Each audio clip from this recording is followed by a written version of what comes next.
सुषुम्ना नाड़ी का रहस्य भाग 1 मोक्ष का द्वार।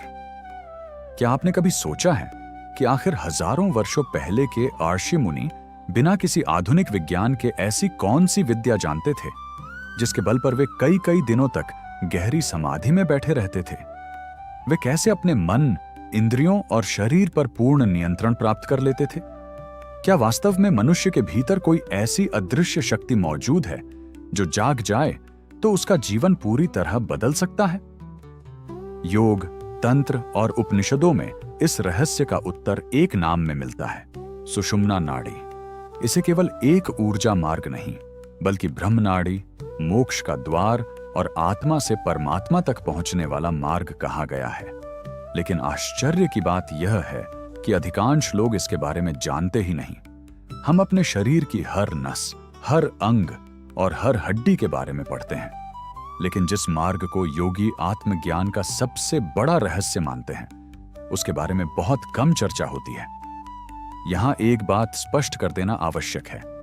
जब योग शास्त्र नाड़ी शब्द का प्रयोग करते हैं तो उसका अर्थ आधुनिक चिकित्सा विज्ञान की नसें या रक्तवाहिनियां नहीं होता। योग परंपरा में नाड़ियां सूक्ष्म ऊर्जा मार्ग मानी जाती हैं, जिनका संबंध आध्यात्मिक साधना और प्राण की अवधारणा से है।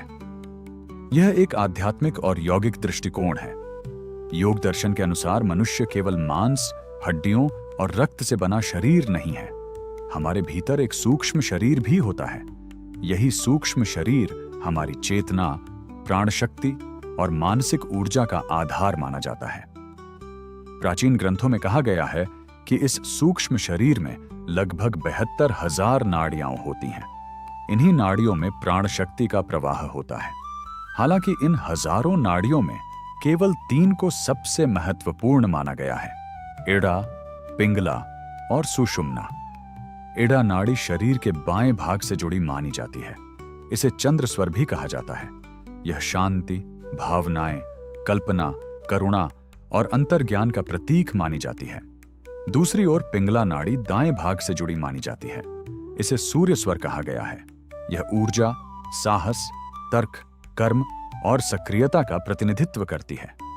यदि कोई व्यक्ति केवल भावनाओं में बहता रहे, निर्णय न ले पाए और हमेशा कल्पनाओं में खोया रहे, तो योग की भाषा में कहा जाता है कि उसकी इड्डा अधिक प्रभावी है।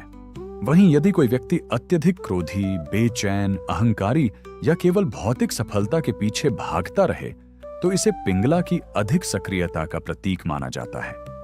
लेकिन इन दोनों के ठीक मध्य में स्थित है सुषुम्ना नाड़ी। यही वह रहस्यमयी मार्ग है जिसे योगी सबसे महान मानते हैं। कहा जाता है कि जब तक मनुष्य सामान्य सांसारिक जीवन जीता रहता है, उसकी चेतना इड्डा और पिंगला के बीच ही घूमती रहती है। कभी वह अतीत की यादों में खो जाता है तो कभी भविष्य की चिंताओं में उलझ जाता है। मन कभी पूरी तरह वर्तमान में ठहर ही नहीं पाता, और जब तक ऐसा होता है तब तक सुषुम्ना नाड़ी निष्क्रिय रहती है। यही कारण है कि अधिकांश लोग जीवन भर उसके अस्तित्व का अनुभव नहीं कर पाते। प्राचीन ऋषियों ने कहा कि मनुष्य का सबसे बड़ा शत्रु कोई बाहरी व्यक्ति नहीं बल्कि उसका चंचल मन है।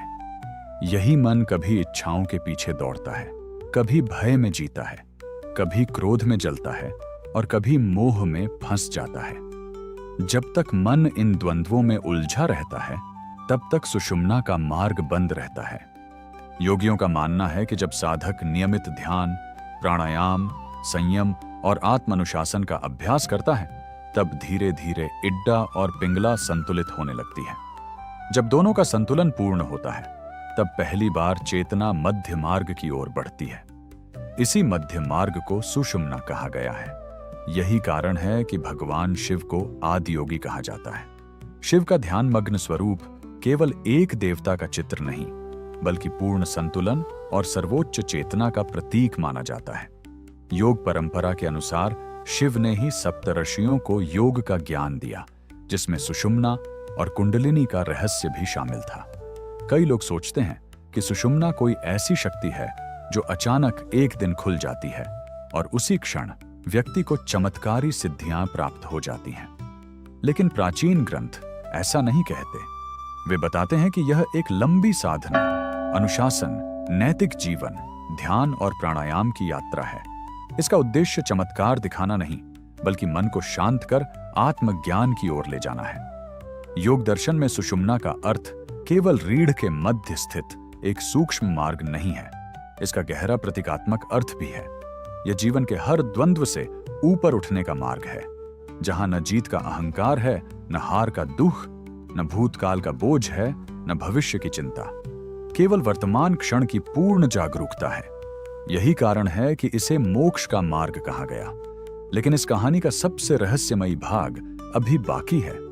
योग ग्रंथों में कहा गया है कि हमारी रीढ़ के सबसे निचले भाग मूलाधार चक्र में एक दिव्य शक्ति सुप्त अवस्था में विराजमान है। उसे कुंडलिनी शक्ति कहा जाता है। कहा जाता है कि वही शक्ति सुषुम्ना के द्वार की रक्षक है। जब तक वह जागृत नहीं होती, तब तक सुषुम्ना का वास्तविक मार्ग खुलता नहीं। क्या वास्तव में मनुष्य के भीतर कोई ऐसी शक्ति सो रही है? कुंडलिनी को नाग के समान लिपटी हुई शक्ति क्यों कहा गया? 7 चक्र क्या है और उनका सुषुम्ना से क्या संबंध है? इन्हीं रहस्यों से पर्दा उठेगा हमारी इस डॉक्यूमेंट्री के अगले भाग में। हर हर महादेव।